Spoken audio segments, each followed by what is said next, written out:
बोलिए शिव शंकर भगवान की जय। प्रिय भक्तों, श्री शिव महापुराण के रुद्र संहिता पंचम युद्ध खंड की अगली कथा है। श्री कृष्ण द्वारा बाण की भुजाओं का काटा जाना, सिर काटने के लिए उद्धत हुए श्री कृष्ण को शिव का रोकना और उन्हें समझाना, श्री कृष्ण का परिवार समेत द्वारका को लौट जाना, बाण का तांडव नृत्य द्वारा शिव को प्रसन्न करना, शिव द्वारा उसे अनन्य वरदानों के साथ महाकालत्व की प्राप्ति। तो आइए भक्तों, आरंभ करते हैं इन कथाओं के साथ 55 तथा 56वां अध्याय। सनत कुमार जी कहते हैं, हे महाप्राज्ञ व्यास जी, लोक लीला का अनुसरण करने वाले श्री कृष्ण और शंकर की उस परम अद्भुत कथा का श्रवण करो।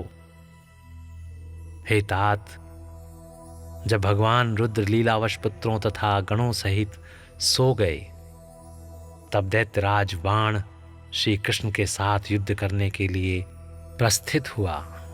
उस समय कुंभांड उसके अश्वों की बागडोर संभाले हुए था और वह नाना प्रकार के शस्त्रास्त्रों से सज्जित था। फिर वह महाबली बलिपुत्र भीषण युद्ध करने लगा। इस प्रकार उन दोनों ने चिरकाल तक बड़ा घोर संघर्ष होता रहा, क्योंकि विष्णु के अवतार श्री कृष्ण शिव रूप ही थे और उधर बलवान बाणासुर उत्तम शिव भक्त था। हे मुनीश्वर, तदंतर वीर्यवान श्री कृष्ण, जिन्हें शिव की आज्ञा से बल प्राप्त हो चुका था, चिरकाल तक बाण के साथ यूं युद्ध करके अत्यंत कुपित हो उठे। तब शत्रु वीरों का संहार करने वाले भगवान श्री कृष्ण ने शंभु के आदेश से शीघ्र ही सुदर्शन चक्र द्वारा बाण की बहुत सी भुजाओं को काट डाला। अंत में उसकी अत्यंत सुंदर 4 भुजाएं ही अवशेष रह गई और शंकर की कृपा से शीघ्र ही उसकी व्यथा भी मिट गई। जब बाण की स्मृति लुप्त हो गई और वीर भाव को प्राप्त हुए श्री कृष्ण उसका सिर काट लेने के लिए उद्धत हुए, तब शंकर जी की मोह निद्रा को त्याग कर उठ खड़े हुए और बोले। रुद्र ने कहा, हे देवकी नंदन, आप तो सदा से मेरी आज्ञा का पालन करते आए हैं। हे भगवान, मैंने पहले आपको जिस काम के लिए आज्ञा दी थी वह तो आपने पूरा कर दिया। अब बाण का शिरच्छेदन मत कीजिए और सुदर्शन चक्र को लौटा लीजिए। मेरी आज्ञा से यह चक्र सदा मेरे भक्तों पर अमोघ रहा है। हे गोविंद, मैंने पहले ही आपको युद्ध में अनिवार्य चक्र और जय प्रदान की थी। अब आप इस युद्ध से निवृत्त हो जाइए। हे लक्ष्मीश, पूर्व काल में भी तो आपने मेरी आज्ञा के बिना दधीच, वीरवर रावण और तारकाक्ष आदि के पुरों पर चक्र का प्रयोग कर दिया था। हे जनार्दन, आप तो योगीश्वर, साक्षात परमात्मा और संपूर्ण प्राणियों के हित में रत रहने वाले हैं। आप स्वयं ही अपने मन से विचार कीजिए। मैंने इसे वर दे रखा है कि तुझे मृत्यु का भय नहीं होगा। मेरा वह वचन सदा सत्य होना चाहिए। मैं आप पर परम प्रसन्न हूँ। हे हरे, बहुत दिन पूर्व यह गर्व से भरकर उन्मत्त हो उठा और अपने आप को भूल गया था। तब अपनी भुजाएं खुजलाता हुआ वह मेरे पास पहुंचा और बोला, मेरे साथ युद्ध कीजिए। तब मैंने इसे शाप देते हुए कहा, थोड़े ही समय में तेरी भुजाओं का छेदन करने वाला आएगा, तब तेरा सारा गर्व गल जाएगा। बाण की ओर देखकर कहा, मेरी ही आज्ञा से तेरी भुजाओं को काटने वाले ये श्रीहरि आए हैं। फिर श्री कृष्ण से कहा, अब आप युद्ध बंद कर दीजिए और वर वधू को साथ ले अपने घर को लौट जाइए। यों कहकर महेश्वर ने उन दोनों में मित्रता करा दी और उनकी आज्ञा ले वे पुत्रों और गणों के साथ अपने निवास स्थान को चले गए। सनत कुमार जी कहते हैं, हे मुने, शंभु का कथन सुनकर अक्षत शरीर वाले श्री कृष्ण ने सुदर्शन को लौटा लिया और विजय श्री से सुशोभित हो वे बाणासुर के अंतःपुर में पधारे। वहां उन्होंने उषा सहित अनिरुद्ध को आश्वासन दिया और बाण द्वारा दिए गए अनेक प्रकार के रत्न समूहों को ग्रहण किया। उषा की सखी परम योगिनी चित्रलेखा को पाकर तो श्री कृष्ण को महान हर्ष हुआ।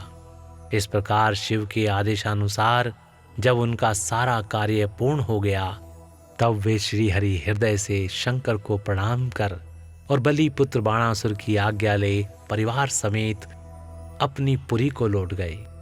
द्वारका में पहुंचकर उन्होंने गरुड़ को विदा कर दिया। फिर हर्षपूर्वक मित्रों से मिले और स्वेच्छा अनुसार आचरण करने लगे।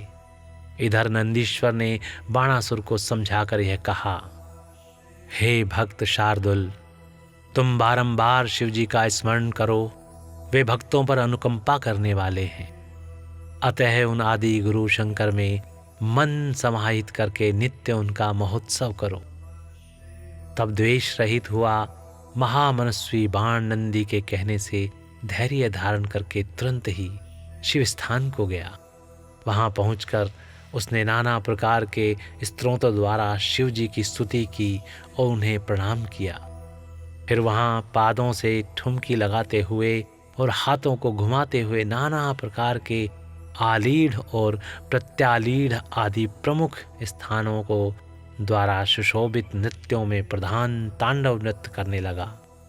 उस समय वह हजारों प्रकार से मुख द्वारा बाजा बजा रहा था और बीच बीच में भौं को मटकाकर वह सिर को कंपाकर सहस्त्रों प्रकार के भाव भी प्रकट करता जाता था। इस प्रकार नृत्य में मस्त हुए महाभक्त बाणासुर ने महान नृत्य करके नतमस्तक हो त्रिशूलधारी चंद्रशेखर भगवान रुद्र को प्रसन्न कर लिया। तब नाच गान के प्रेमी भक्तवत्सल भगवान हर्षित होकर बाण से बोले।